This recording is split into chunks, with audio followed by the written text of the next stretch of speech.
Reptile Gardens.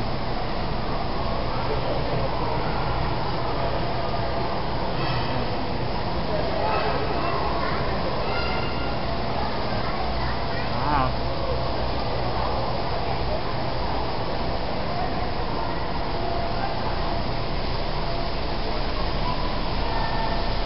A tropical stream zone.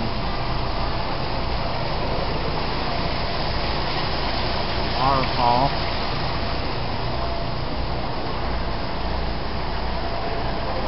Tropical birds and stuff. That was beautiful.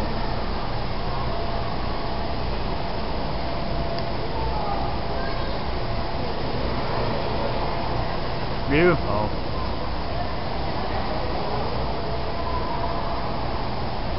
Oh, a real life palm tree.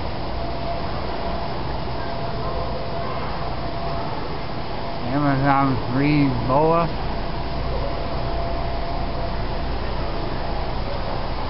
Look at this snake right there.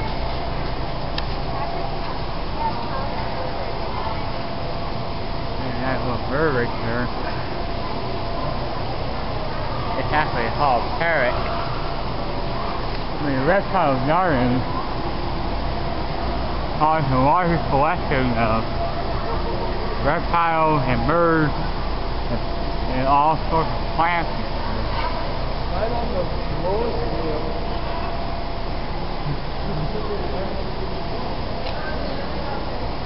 I swear, there's a cactus in here.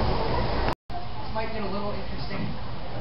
This is part of the show where I do need a little bit of audio participation. Right? If any one of these guys is sneaking up behind me and I don't see him, I need you guys to let me know, okay? Okay, I see him. Can you guys do that for me, though? Some of you guys are laughing at being serious. Can you do that for me? Alright.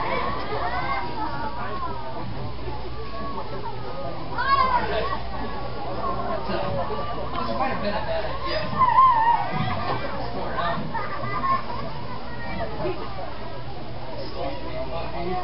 Alright. So, here we go. I didn't even get the bucket.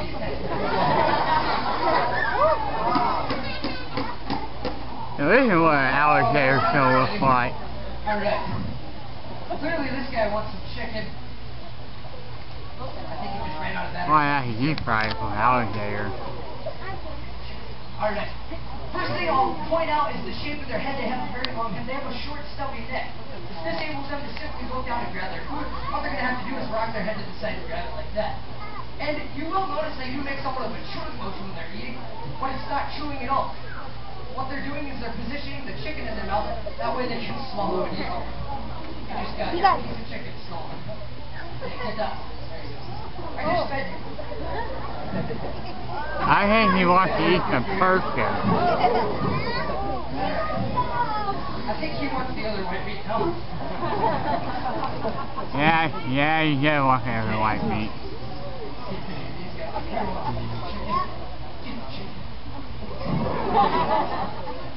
Right there. That's why I piss off an alligator. Right there. There you go. Good alligator. As I mentioned earlier, the back of their tongue operates as a mouth. This enables them to swallow their piece of chicken underneath the water. So what they're going to have to do is grab the piece of chicken underneath the water, bring it high above the surface, then it can swallow. Just like, he's going to go away first. And then he'll bring his head up eventually. Come on. He'll do it later. Alright. What's he in Reptile Alligator? He's an alligator big as hell. How many guys came out to Reptile Gardens today kind of hoping to see me get bit? You guys are sick. Probably me. Alright. Is there a ball? What about you YouTube fans? Want you just gotta get bitten by an alligator? Okay. You go, hold that space here. I'll feed our dogs here. Make sure he gets bit. There you go, buddy. Well, to be honest with you, these people are very trained professional. I recommend you don't try this at home or in Florida if you're living in Florida. So I recommend you don't try this at all. If you're hurting and stuff.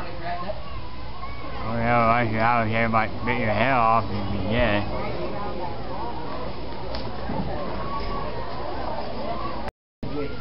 Very large snake. This one is non-venomous, no. Another giant would be the reticulated python from Southeast Asia. They can reach up to 25 feet in length. Alright, now this python here is, as I said earlier, it's non-venomous. This python does employ constriction though. So in terms of killing its prey, it's going to find that desired prey animal. It's going to reach out, bite that prey. It's going to make sure it has a really good hold on that prey with its mouth. Okay, then once that's accomplished, he's going to continue to throw coils around the prey. As the prey exhales, he's going to tighten his coils. Prey exhales again, he's going to tighten his coils again. This process will continue on and on and on and on until the prey can no longer inhale and therefore it dies of suffocation. Alright, that's essentially all constriction is. It's a controlled form of suffocation. It's not necessarily the bone-crushing experience for the prey, as a lot of TV shows might make them out to be. All the snake is really doing is depriving the prey of any fresh oxygen. Alright, now that the prey is dead, now comes the actual task of swallowing the prey. Snakes have no limbs, arms or legs. Their teeth are needle-like and pointed towards the back of their mouth. This means they cannot simply bite off chunks of their food and chew like you and I can. Rather, what they're going to have to do is swallow their prey while it's whole. Alright, that's not even the limitation that you guys might think, because snakes have no chin. Their two lower jawbones are not connecting. The only limit to how far or how wide a snake can open its mouth is the limit to which its skin can stretch. And the skin of snakes is very elastic-like, so a snake this size could actually eat something several times its own diameter. Alright, maybe this little guy down here. The show's this way, buddy. Apparently these guys in this garden are more interesting than snakes. Alright, I'm gonna put this snake away for now. However, after the show I'm gonna bring it back out. You guys will all have the opportunity to see what this snake feels like if you would like to. Now, constriction is by no means restricted to just the big snakes. As a matter of fact, fully 50% of all snakes in the entire world employ this method of hunting. It is a convenient way for constrictors to kill their prey before they eat it. However, constriction does still require that prolonged physical contact with the prey. The prey still has a chance to defend itself in a violent manner. A much more efficient means of killing the prey before they eat it would actually be through the use of venom. Now, venomous snakes in the world can be divided up into 3 groups. The next snake I'm going to bring up belongs to the first of those groups. This is the mangrove snake. These guys are found in the tropical parts of Asia. This one is venomous, yeah? You want to pet this one? No? Smart kids. I don't want to pet it. You would. Alright, now the mangrove snake belongs to the first group of venomous snakes known as the rear-fang venomous snakes.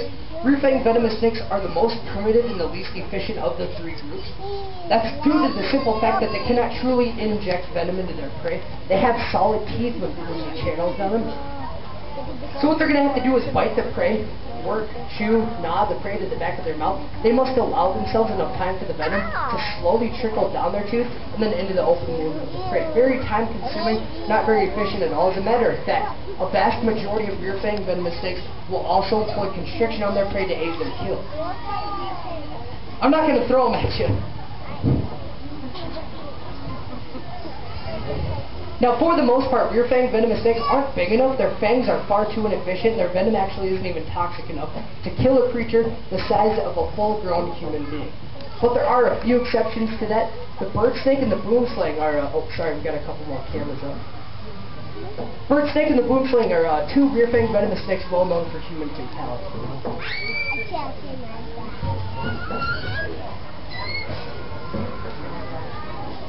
Alright. A much more efficient system of venom is found in the elapids.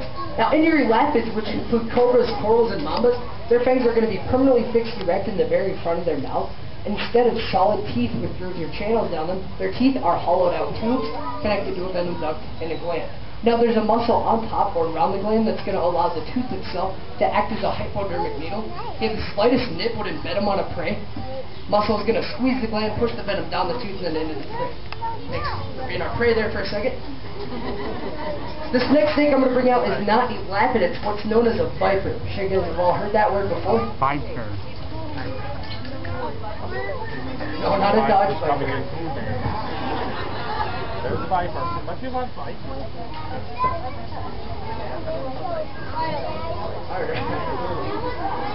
This one is venomous, yep. Can anybody guess the name of this viper? Doug? This is the water moccasin. It's actually the cottonmouth. The water moccasin is a nickname for these guys. These guys are called the cottonmouth because if any time throughout the show he were to open his mouth, you guys would notice the inner lining in his mouth is a milky white color with cotton. Compare that to your typical snake's light red or pink inner lining in their mouth. And they're